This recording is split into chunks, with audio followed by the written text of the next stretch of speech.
C'est vrai que tey dañ ne bon dañuy commencer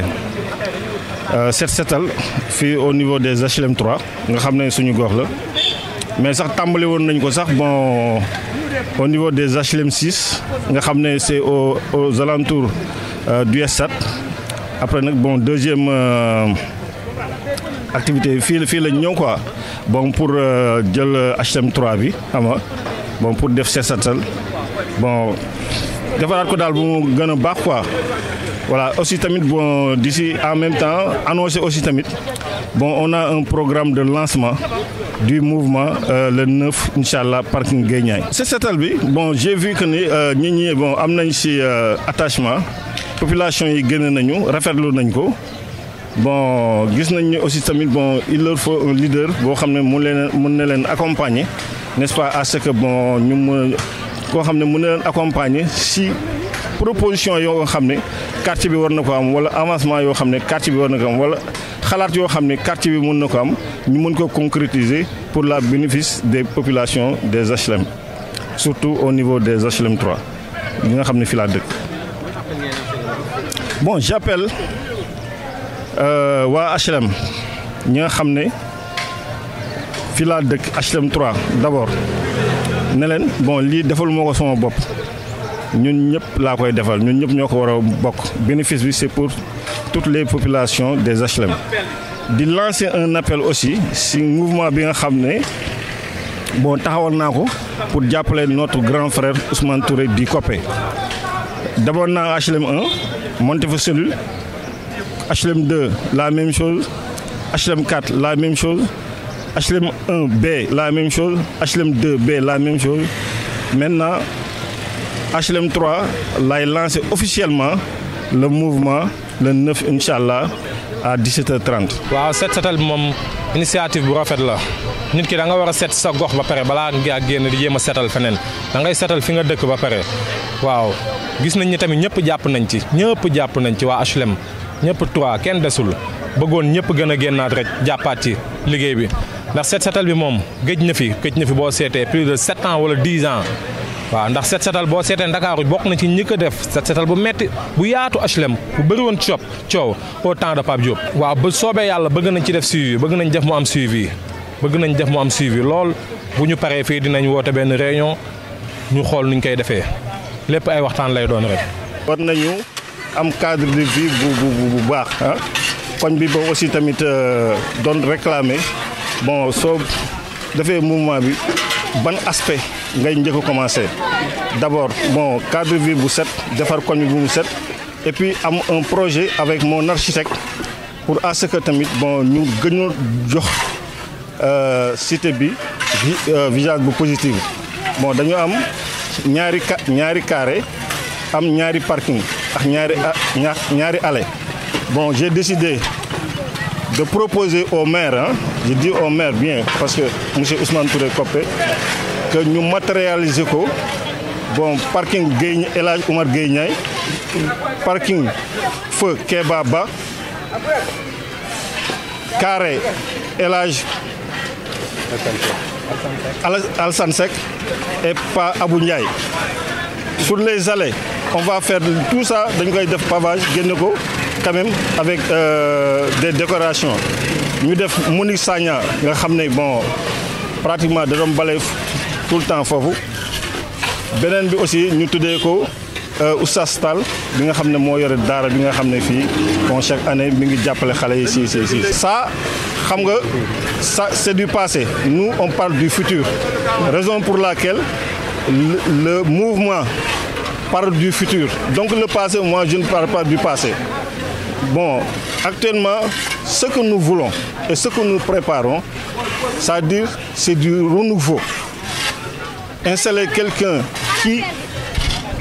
qui est à la disposition des populations, n'est-ce pas, hein, pour le bien des populations.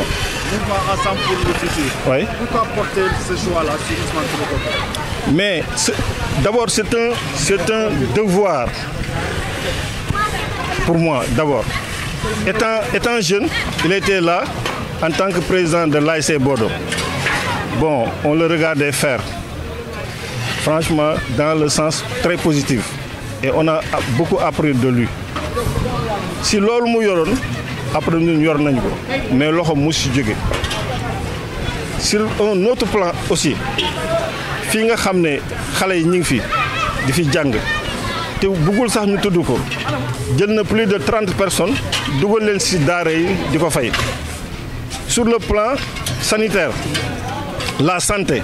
ñëpp xam nañ ne poste de santé la ñu am centre de santé la ñu am ak centre de santé bul douane mais tous ces structures de santé xam nañ ni dugal na fa loxoom depuis que kenn jógagul di wax waxu maire et cetera alors ba en dehors de la commune centre de santé Gaspard Camara yëg ce geste noble ñoom aussi ñu sollicité n'est-ce pas son appui xam nga pour un plateau médical élevé donc bon il y a beaucoup de raisons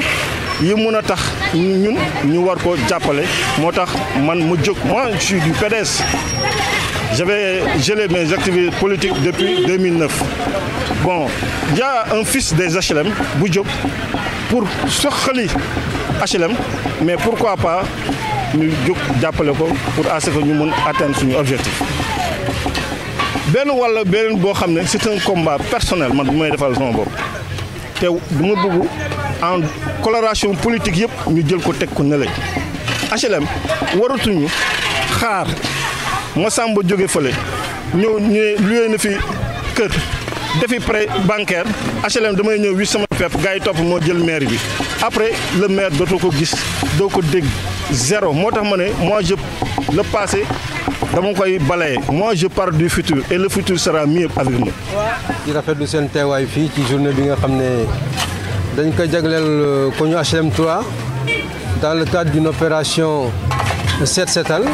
bi nga xam ne maintenant ça se généralise dans la commune bëggoon rek bala may sori ci kàddu gi delloo njukkal sama rak sama mbokk sama xarit Djibi Sène sama jarbaat secrétaire général mouvement Ensemble pour le futur Diop Gueye ak sama jarbaat Khada ak ñi ñu àndal ñëpp di leen féliciter ci initiative bi ñu jël mu mel ne que dafa méngoog li nga xam ne population HLM dañu ànd ne ñoom seen cadre de vie ñoom ñoo koy approprié wu donc ku nekk fa nga dëkk fexe ba mu nekk un cadre de vie conforme avec nos aspirations à une vie décente à une vie normale et un cadre de vie préservé de toute agression mu mel ne que nag ay prémices la rek prémices yu firnde li nga xam ne moom la ñu bëgg ci HLM ñun candidat lañu à la mairie des HLM dans notre approche communautaire dañ jàpp ne mairie dafa war a travailler en parfaite synergie en bonne intelligence avec les populations su mairie féetewoo aspect conceptualisation de programme de politique opérationnalisation bi population yi jël ko réaliser ko bokk na ci yooyu cadre de vie dans le cadre d'une gestion de proximité maire bi dafa war a déggoog population yi ci yu mel nii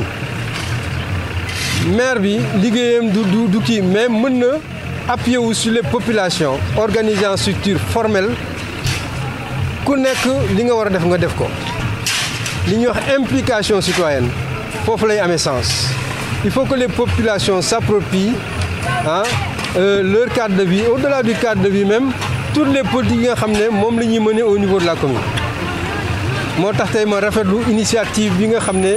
waaw koñ bi jël nañ ko fii ci HLM 3 pour nettoyer un peu le carré bi nga xam ne moom mooy carré soleil yaakaar naa ne semaines yi di ñëw yeneen jeunes yi nekk beneen côté HLM 3 nañ def la même chose pour que gannaaw HLM 3 yeneen quartiers yi commencé woon ñun ñëpp ñu ànd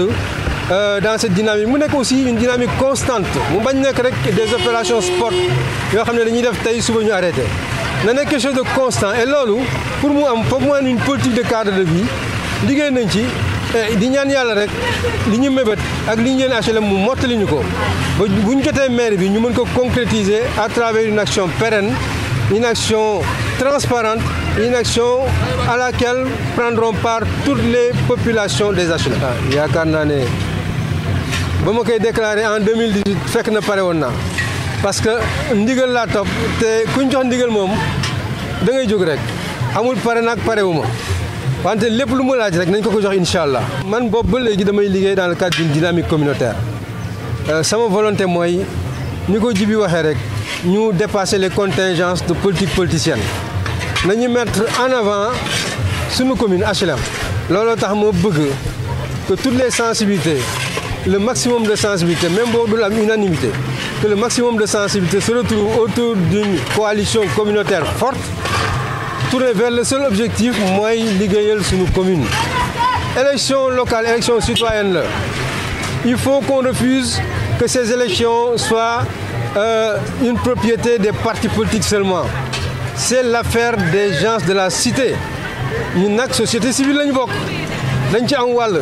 te defe naa ne avenir du Sénégal société civile moo ko yore donc lii c'est les bases c'est les premiers jalons